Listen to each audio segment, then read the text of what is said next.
का। महर्षि वाल्मीकि के कर्मभूमि, माता सीता के शरण भूमि और लवकुश के ई भूमि पर हम सबके प्रणाम करतानी। राज्यपाल श्री राजेंद्र अर्लेकर जी, मंत्रिमंडल में मेरे सहयोगी नित्यानंद राय जी, उप मुख्यमंत्री विजय कुमार सिन्हा जी, सम्राट चौधरी जी, राज्य सरकार में मंत्री वरिष्ठ नेता विजय कुमार चौधरी जी, संतोष कुमार सुमन जी, सांसद संजय जायसवाल जी, राधा मोहन जी, सुनील कुमार जी, रमा देवी जी, सतीश चंद्र दुबे जी, अन्य सभी वरिष्ठ महानुभाव और बिहार के मेरे प्यारे भाइयों और बहनों, ये वो भूमि है जिसने भारत की आजादी की लड़ाई में नए प्राण फूंके, नई चेतना का संचार किया।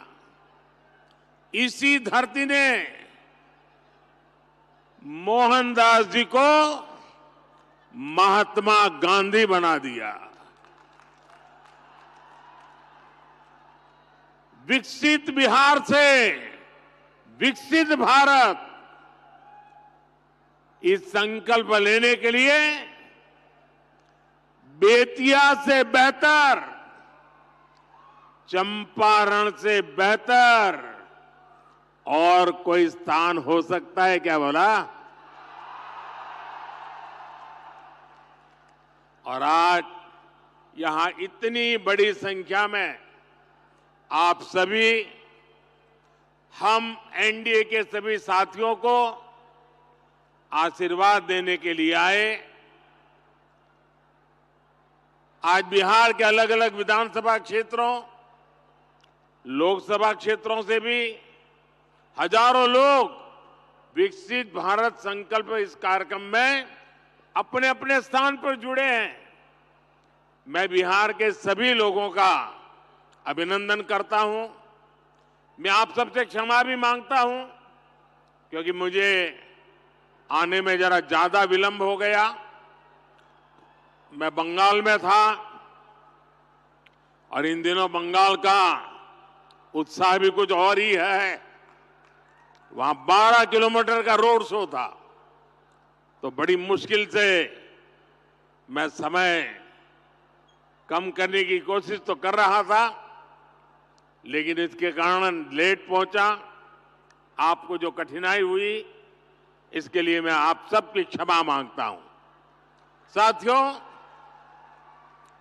बिहार वो धरती है जिसने सदियों तक देश का नेतृत्व किया है। बिहार वो धरती है जिसने एक से बढ़कर एक प्रतिभावान व्यक्तित्व मां भारती को दिए हैं। और ये सच्चाई है, जब जब बिहार समृद्ध रहा है, तब भारत समृद्ध रहा है। इसलिए विकसित भारत के लिए बिहार का विकसित होना उतना ही जरूरी है। मुझे खुशी है कि बिहार में विकास का डबल इंजन लगने के बाद विकसित बिहार से जुड़े कार्यों में और तेजी आ गई है।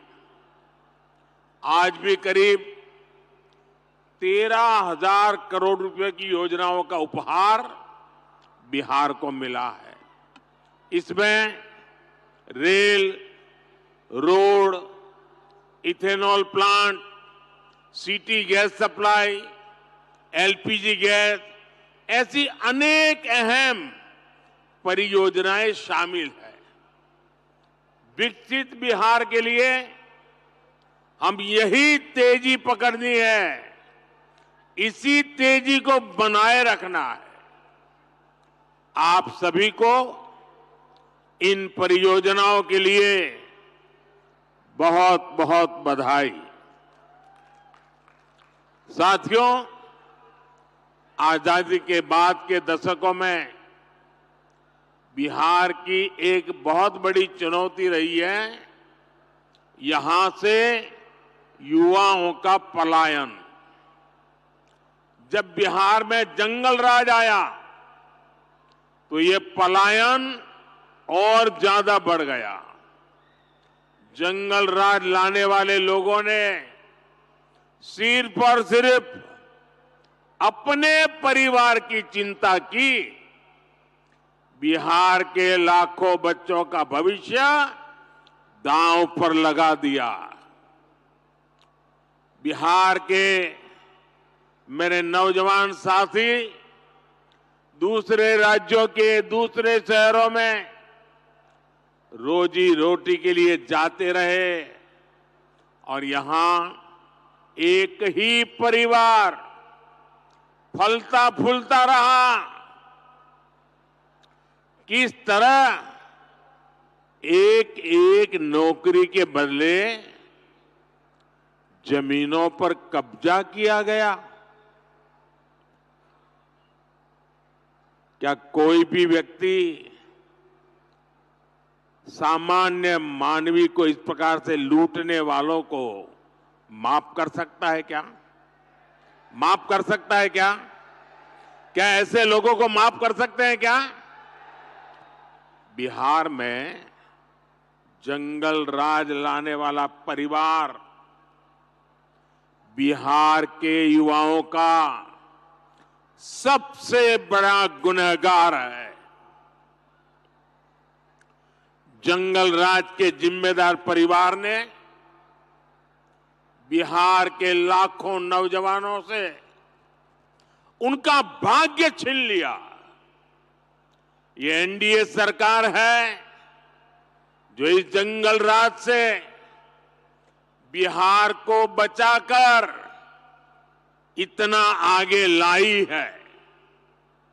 साथियों, एनडीए की डबल इंजन सरकार का प्रयास है कि बिहार के युवा को यहीं बिहार में नौकरी मिले, यहीं बिहार में रोजगार मिले। आज जिन हजारों करोड़ रुपयों की परियोजनाओं का लोकार्पण और शिलान्यास हुआ है, उसके मूल में भी यही भावना है। आखिर इन परियोजनाओं के सबसे बड़े लाभार्थी कौन है? इसका सबसे अधिक लाभ उन नौजवानों को होगा जो अभी रोजगार करना चाहते हैं, जो स्कूल कॉलेज में पढ़ रहे हैं। आज गंगा जी पर 6 लेन के 6 लेन के केबल आधारित ब्रिज का शिलान्यास हुआ है। बिहार में 22,000 करोड़ रुपए से 1 दर्जन से अधिक पुल पर काम चल रहा है, जिनमें से 5 पुल तो गंगा जी पर बन रहे हैं। ये पुल, ये चौड़े रास्ते ही वही तो विकास का मार्ग बनाते हैं, उद्योगों को लाते हैं। ये जो बिजली से चलने वाली ट्रेनें चल रही है, वंदे भारत जैसी आधुनिक ट्रेनें चलने लगी है, ये गति किसके लिए है?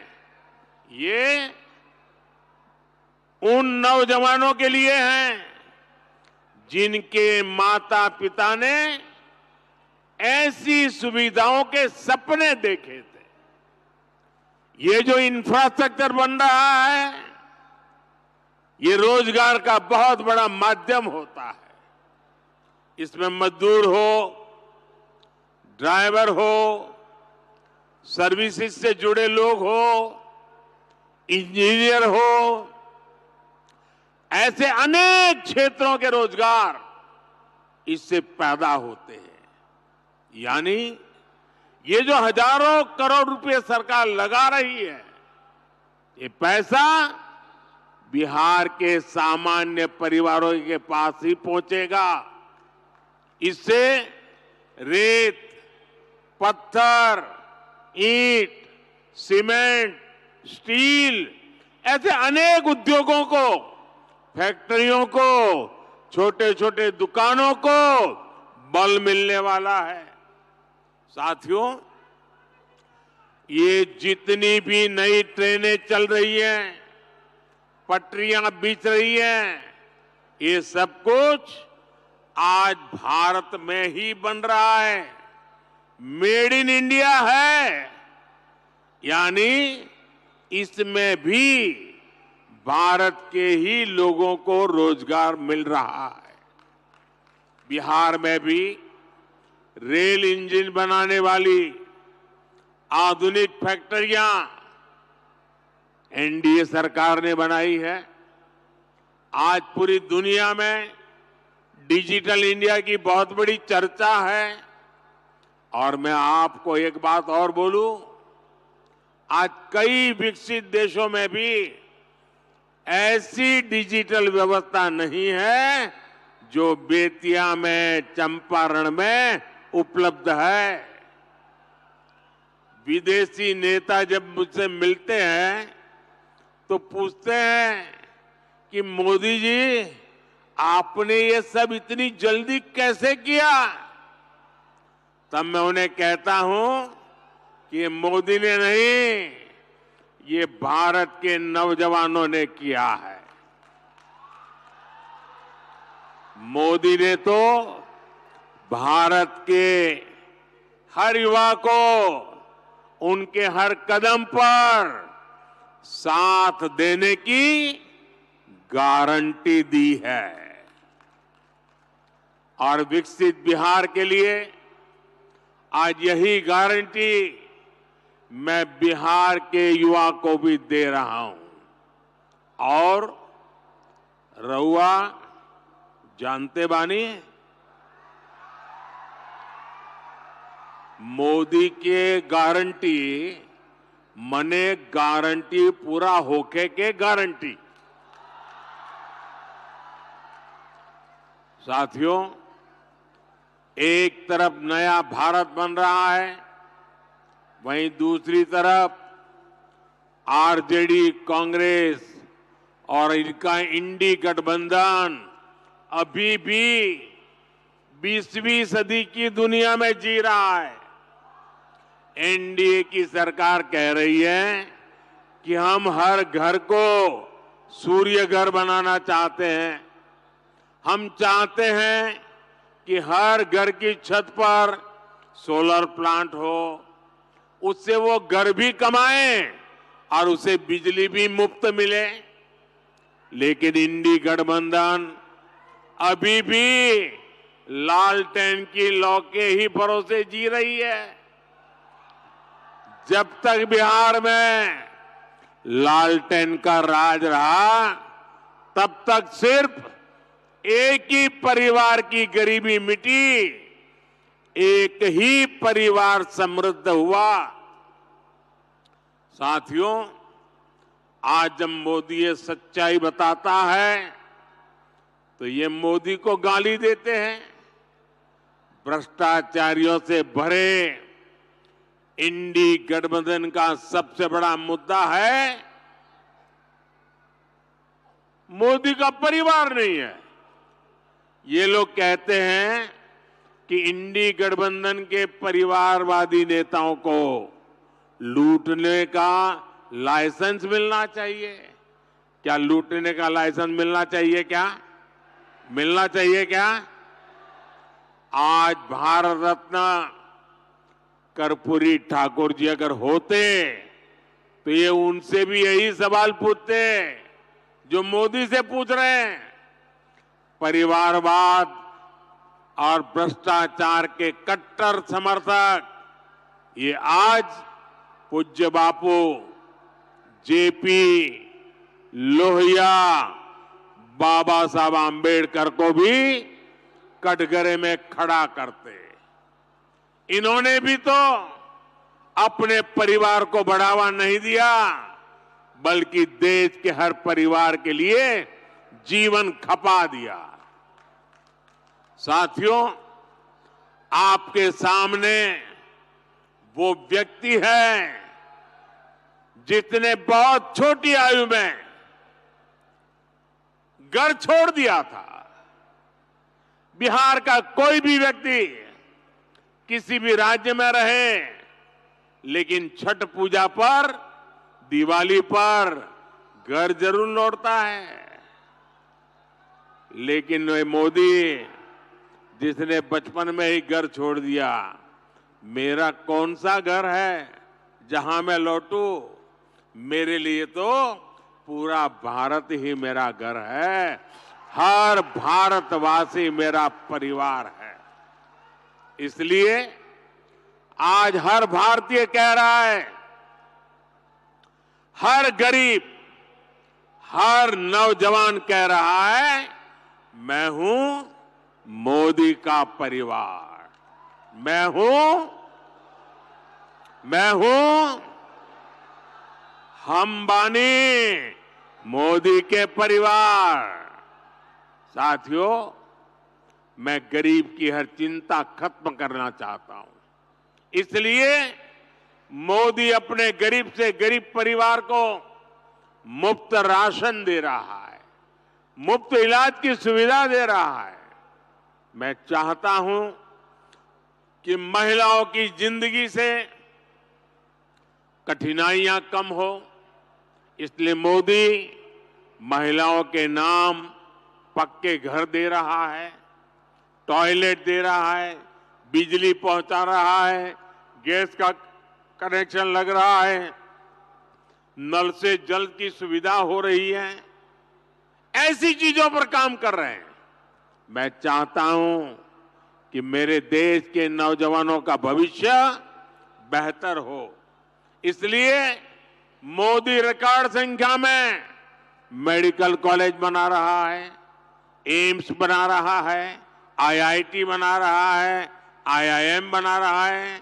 ऐसे आधुनिक शिक्षण संस्थान मेरे नौजवानों के भविष्य के लिए बना रहा है। मैं चाहता हूं मेरे देश के किसानों की आय बढ़े, वो और सशक्त हो। इसलिए मोदी अपने अन्नदाता परिवार को ऊर्जादाता और उर्वरक दाता बना रहा है। आज बिहार समेत देश भर में इथेनॉल के प्लांट लगाए जा रहे हैं।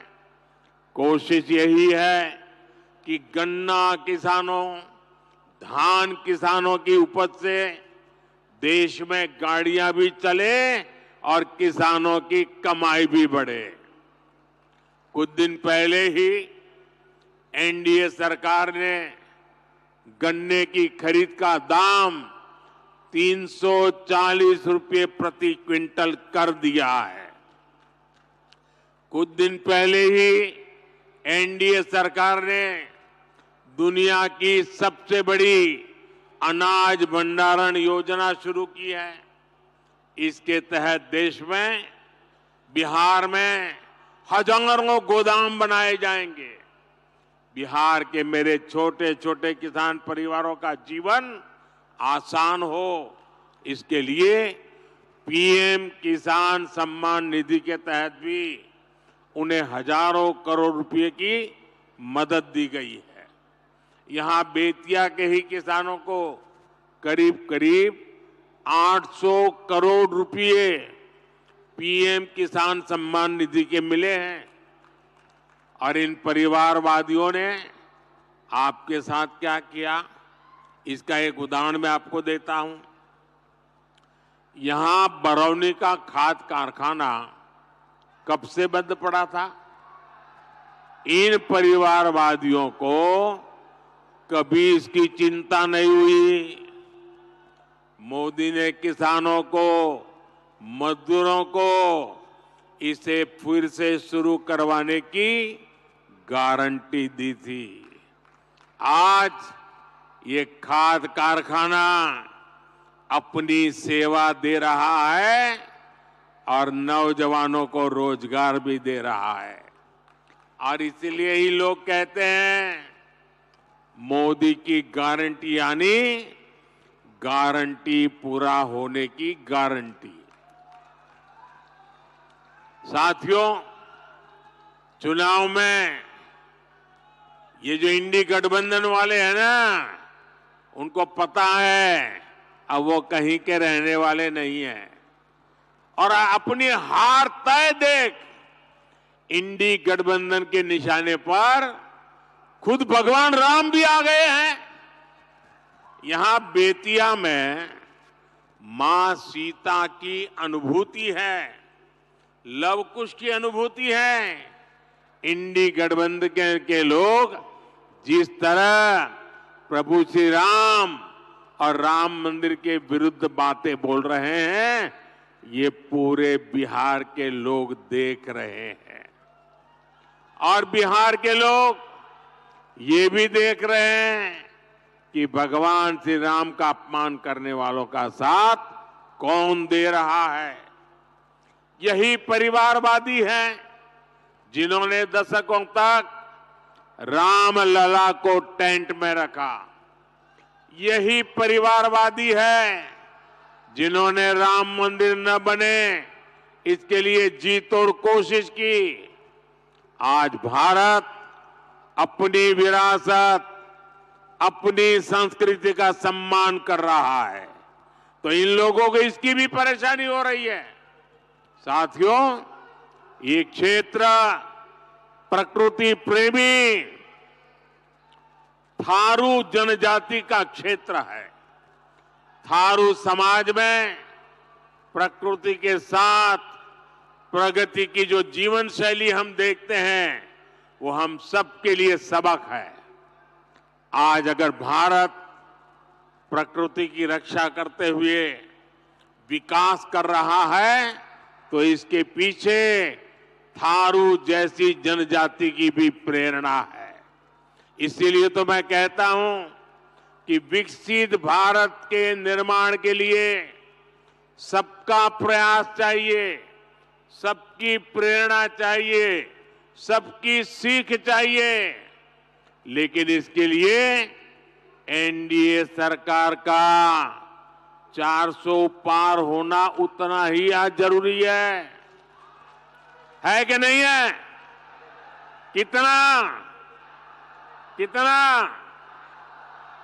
देश को तीसरी सबसे बड़ी अर्थव्यवस्था बनाने के लिए एनडीए गरीबी से लोगों को बाहर निकालने के लिए एनडीए युवाओं को रोजगार के नए अवसर देने के लिए एनडीए गरीबों को पक्के घर देने के लिए एनडीए 1 करोड़ घरों में सोलर पैनल लगाने के लिए एनडीए 3 करोड़ लखपति दीदी बनाने के लिए एनडीए देश के कोने कोने में वंदे भारत ट्रेन चलाने के लिए विकसित भारत विकसित बिहार के लिए एक बार फिर आप सभी का मैं बहुत बहुत धन्यवाद करता हूं। मेरे साथ बोलिए, भारत माता की। दोनों हाथ ऊपर करके पूरी ताकत से बोलिए, भारत माता की, भारत माता की, भारत माता की। बहुत बहुत धन्यवाद।